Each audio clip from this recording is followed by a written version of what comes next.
Afinal, você conhece algum juiz que já perdeu conta de quantos cartões deu para um mesmo jogador? O Radar Peleja de hoje é sobre a arbitragem absurda de Graham Poll. O grupo F da Copa do Mundo da Alemanha tinha uma clara favorita, a badalada seleção brasileira de 2006. Era praticamente certo que o Brasil se classificaria para o mata-mata em primeiro lugar. Então, as outras seleções teriam que brigar pela segunda vaga do grupo. Na última rodada da fase de grupos, com o Brasil confirmando o favoritismo e já classificado para as oitavas, o Japão, a Croácia e a Austrália ainda sonhavam com a classificação. E o confronto direto entre australianos e croatas seria decisivo para as duas seleções. Quem ganhasse o confronto estava na próxima fase. No apito, um dos árbitros mais conceituados do momento, o inglês Graham Poll, que inclusive era cotado para estar na final do torneio. O jogo daquela noite, em tese, era só mais um degrau na caminhada do juiz até a decisão do Mundial. Ao menos era isso que todo mundo esperava. Mas o jogo começou já meio esquisito, com uma saída falsa e talvez uma previsão do que estava por vir. Autoriza Graham Poll, mas não valeu a saída. Saída falsa, é a primeira que eu me lembro nessa Copa. Exatamente com o bem-humorado Graham Poll. Quando a bola rolou de verdade, os croatas começaram melhor e abriram o placar logo aos 2 minutos. Mas não demorou muito para as lambanças do juiz começarem. Bola na área da Croácia. O atacante australiano domina e é claramente derrubado pelo zagueiro croata. Ainda no primeiro tempo, outro lance de pênalti para os australianos. No segundo tempo, a Croácia voltou a ficar à frente do placar depois dessa falha do goleiro australiano e estava garantindo a classificação. Alguns minutos depois do gol, o croata Simunic deu uma entrada mais forte no adversário e levou seu primeiro cartão amarelo. É importante que você guarde essa informação. Depois disso, as coisas começaram a se complicar para o juiz. Faltando menos de 15 minutos para o final do jogo, a Austrália conseguiu mais uma vez o empate. Com um detalhe, o atacante Harry Kewell, que botou a bola para dentro, estava impedido. E foi aí que as coisas ficaram ainda mais dramáticas. Para tentar impedir o contra-ataque australiano que decidiria o jogo, o zagueiro Simunic fez uma falta no meio do campo. O juiz correu na hora para lá e mostrou um cartão amarelo para o camisa 3, o seu segundo na partida. Então ele recebeu o vermelho e em seguida foi expulso, certo? Errado. O juizão mandou o jogo seguir e o Simunic continuou na partida. O atacante australiano Mark Viduka, que sofreu a falta, percebeu na hora o erro do juiz. Eu tinha certeza que era o segundo cartão amarelo. Perguntei para ele quantos cartões o Simunic tinha recebido. Graham disse que era só um, mas ele estava errado, disse o Viduka depois da partida. O jogo continuou, apesar da revolta dos australianos. Depois de muita tensão nos minutos finais, já nos acréscimos, o zagueiro Simunic foi reclamar de novo com o juiz, e dessa vez não teve jeito. Foi a primeira vez na história das Copas que um jogador recebeu 3 cartões amarelos no mesmo jogo. Depois de colocar pra fora o croata, o juiz parece ter percebido a lambança e decidiu terminar o jogo. A atuação bizarra e histórica do inglês virou manchete em todo o mundo e uma dor de cabeça pra FIFA. O presidente da FIFA na época, Joseph Blatter, criticou abertamente toda a equipe de arbitragem, que poderia ter se falado pelo rádio durante a partida. Nós tínhamos 4 pessoas lá, e o que não é compreensível é que ninguém interveio. Alguém deveria ter corrido pro campo e dito, pare, pare. O juiz Graham Poll teve que prestar esclarecimentos pro comitê de arbitragem da entidade e justificou o erro, dizendo que se confundiu na hora de anotar o primeiro cartão amarelo do Simunic. Segundo o que escreveu na sua biografia Seeing Red, o sotaque do croata confundiu ele na hora. Isso porque o Simunic nasceu e foi criado na Austrália, mas se naturalizou croata anos mais tarde e sempre atuou pela seleção do país europeu. Então, no calor do momento, o juiz anotou no cartão que tinha dado uma advertência pro camisa 3 da Austrália, pelo sotaque do cara, e por isso acabou se complicando. Apesar da explicação, ele foi cortado da fase de mata-mata da Copa de 2006 e nunca mais apitou um jogo de Mundial. O trauma daquela partida e a fama que ele ganhou pelos cartões foi tão grande que no ano seguinte ele decidiu se aposentar, depois de trabalhar na segunda divisão inglesa. Foi um final melancólico pro árbitro que, antes daquela partida, era um dos mais respeitados do mundo. E aí, você lembrava dessa lambança do Graham Poll? O juiz chegou a falar alguma coisa pra vocês, explicar por que ele anulou o gol, Henrique? É um banana, é isso que ele é. Tô sempre pro time da casa, esses bananas. Essa entrevista do Henrique, zagueiro do Palmeiras, mostra que o time estava inconformado com a anulação de um gol no jogo contra o Inter, em 2012. Esse lance fez parte da luta do Palmeiras contra o rebaixamento naquele ano e causou uma polêmica muito grande, que vários torcedores ainda não se esqueceram. É por isso que o Radar Peleja de hoje conta a história do gol de mão do Barcos. Campeão da Copa do Brasil em 2012, o Palmeiras parecia que teria uma vida tranquila no resto da temporada. Mas em 1 ano e meio de muitas lesões, a equipe chegou na reta final do Brasileirão lutando contra o rebaixamento. Na 18ª posição na tabela, uma vitória contra o Cruzeiro por 2-0 na 32ª rodada reacendeu as esperanças dos palmeirenses de não cair para a Série B. E o próximo jogo era contra o Inter no Beira-Rio, com apenas a vitória importando. O Palmeiras abriu o placar no primeiro tempo, mas viu o Inter virar o jogo no segundo tempo com o gol do Rafael Moura. A maior esperança era o atacante Hernan Barcos. O Pirata, como ele era chamado, era o principal nome do Palmeiras naquela temporada e terminou o ano entre os maiores artilheiros do país com 28 gols. Aos 16 minutos do segundo tempo, ele atendeu às expectativas e empatou o jogo, mas começou uma confusão. O gol do Barcos foi feito com a mão, mas tanto o juiz quanto os assistentes confirmaram esse gol. Depois de muita, mas muita reclamação dos jogadores do Inter e também muita conversa, o árbitro voltou atrás e anulou o gol.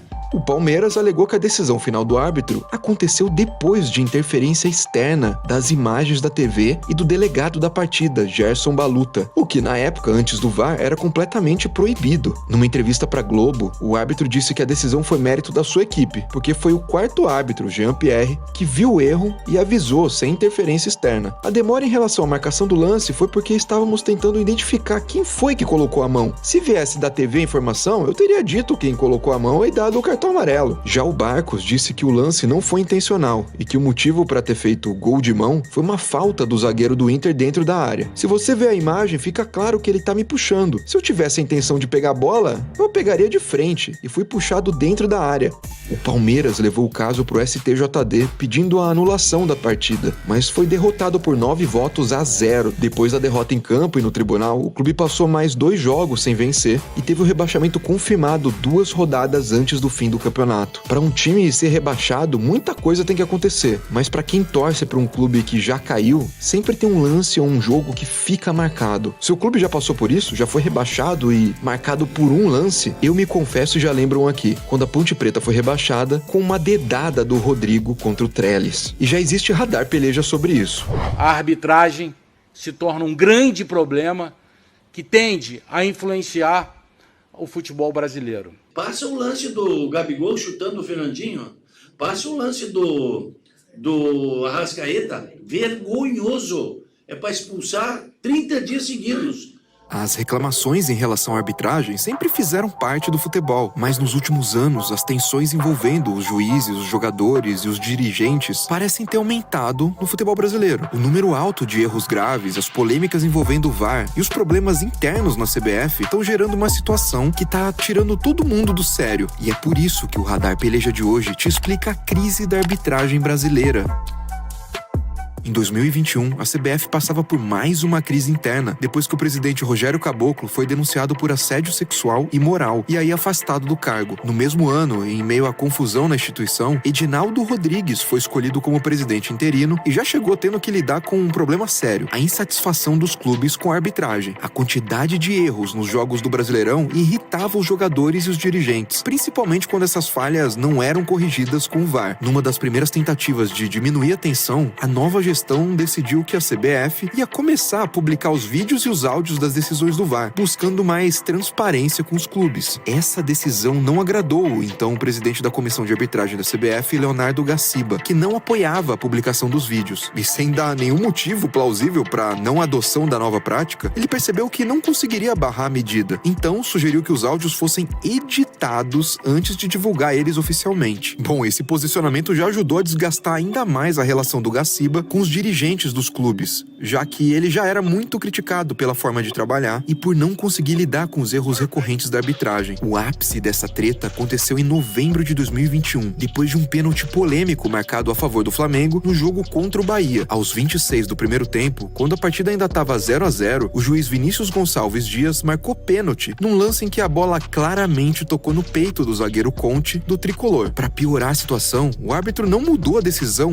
mesmo depois de rever o lance ao ser chamado ali pelo VAR. Os jogadores do Bahia, que tentavam escapar do rebaixamento, ficaram revoltados e aí ameaçaram não voltar pro segundo tempo. Depois que a partida foi retomada, o jogo esquentou e 3 jogadores terminaram expulsos, 2 do Bahia e 1 do Flamengo. Os cariocas acabaram vencendo por 3-0 e complicando ainda mais a situação do clube baiano no campeonato. No Twitter, o presidente do Bahia, Guilherme Bellintani, criticou muito a arbitragem. O futebol brasileiro virou um escândalo, um assalto, um absurdo. Fechem as portas. Um dia depois do jogo, com as tensões internas no limite, o Gaciba foi demitido da comissão de arbitragem. Já em março de 2022, o Edinaldo foi eleito oficialmente o presidente da CBF e 2 semanas depois nomeou o ex-árbitro Wilson Seneme como presidente da comissão. E experiente, o Seneme tinha sido presidente do comitê de arbitragem da Conmebol por 6 anos. Só que apesar da esperança de melhorar a crise, as polêmicas continuaram. Durante a temporada de 2022, muitos clubes e dirigentes criticaram a atuação dos árbitros e pressionaram publicamente ainda mais a CBF. O Palmeiras, por exemplo, enviou um ofício contestando o trabalho do árbitro Leandro Pedro Voaden e também da equipe do VAR, depois do clássico contra o São Paulo pelas oitavas da Copa do Brasil. A reclamação do Alviverde foi pelo pênalti marcado em cima do Caleri com a ajuda do VAR. O problema é que, como você deve saber, o árbitro de vídeo esqueceu de traçar as linhas para checar a posição de impedimento do atacante do tricolor, e isso teria anulado o lance. A polêmica custou a classificação do Palmeiras e o clube considerou que os erros causaram um prejuízo imensurável na temporada. Segundo a Central do Apito, no primeiro turno de 2022, o Brasileirão teve um erro grave de arbitragem a cada 2 jogos e os juízes mudaram de decisão 91 vezes, indicando o uso excessivo do VAR. Com a pressão aumentando por conta da quantidade de erros, a CBF reconheceu a crise do apito e afastou 7 árbitros e decidiu organizar uma reunião com os presidentes de todos os clubes da Série A e da Série B. Na reunião, o Seneme admitiu que os problemas existiam ou existem e apresentou algumas medidas para encarar a situação. Ocorreram erros absurdos, sim, muitos ocorrem, inclusive são inaceitáveis para vocês, para nós e para o futebol. Essa reunião nossa aqui, eu espero e tenho como objetivo que seja um divisor de águas também para a arbitragem brasileira. Dentre as ideias para tentar resolver o problema, a CBF anunciou que em agosto de 2022 faria uma intertemporada presencial de treinos práticos com os árbitros. Essa ação colocou 95 integrantes do quadro de arbitragem para treinar em situações reais de jogo, sendo acompanhados de perto e auxiliados pelo presidente da comissão. Ainda assim, a forma como a CBF lida com os problemas continua sendo muito criticada, principalmente por conta da falta de profissionalização dos árbitros brasileiros. Num comunicado, Salmo Valentim, presidente da Associação Nacional dos Árbitros de Futebol, pediu a demissão do Seneme e opinou sobre a crise. Os árbitros estão com medo, acuados, amordaçados. Chegamos no fundo do poço e não resta outra saída. Ou buscamos independência e profissionalização, ou esse amadorismo vai continuar trazendo cada vez mais prejuízos para o nosso futebol.